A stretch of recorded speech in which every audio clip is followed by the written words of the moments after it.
Next up, we catch up with Alan Johnson from Piranha to find out for a simple fix to protect our differentials. We're here with Alan Johnson from Piranha Off-Road Products. Now, Alan, every car has diffs. Every diff has a diff breather. People really don't know what a diff breather is. Can you explain to us what a diff breather does, how it works, and how can it be improved on? Absolutely. In a normal vehicle, your diff breather basically is a little tin cap, and underneath the tin cap there's a washer and a spring. So the idea is as the diff gets hot, all the hot gases can push their way out. Then when obviously the diff gets cold or you go through water, the theory is it closes down and seals off so water can't get inside the diff. Unfortunately, there is a huge flaw in that thinking, and that is this gadget here, which is called an axle seal or an oil seal. Seals are designed to keep oil in, not designed to keep water out.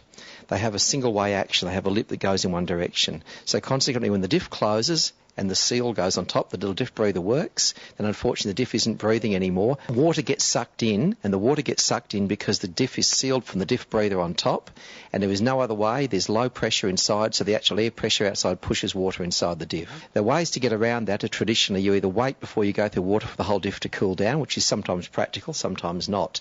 The other alternative is to basically put a snorkel on your diff, as we put a snorkel on the engine, and that is what these diff breathers are about.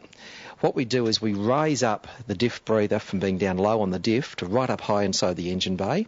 Instead of having a one-way valve, which is effectively what the diff breather is at the moment, which lets the air out, we have no valve in there at all. We have a simple filter which allows air to go in and out.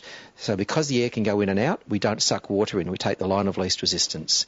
Now, diff breathers can be fitted to nearly any vehicle, and the question people ask us is, well, how much time, how much does it cost? Average diff breather kit's about $60, and that will do a front and rear diff. Now, if you wish to and you're cunning and you can be bothered, you can actually put a breather on your transfer box and your gearbox at the same time, which will stop water getting into those as well, which can save you thousands upon thousands of dollars. Now, the thing that's special about the diff breathers is this little filter on top here. This is an osmotic type filter. It reduces the likelihood of rubbish getting into the diff.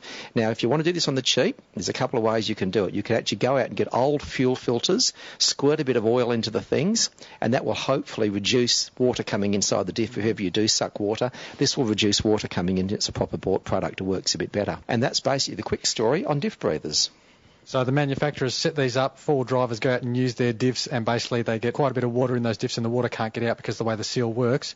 That water will rust the diff parts and cause problems later down the track. A diff breather kit will relocate the entry point for air for the diff up above quite high like a snorkel does, and is a quick, cheap, easy fix for saving water getting in for the diffs. Great way to do it, and it's something really that nearly every forward driver should think about before they go anywhere near mud puddles or water.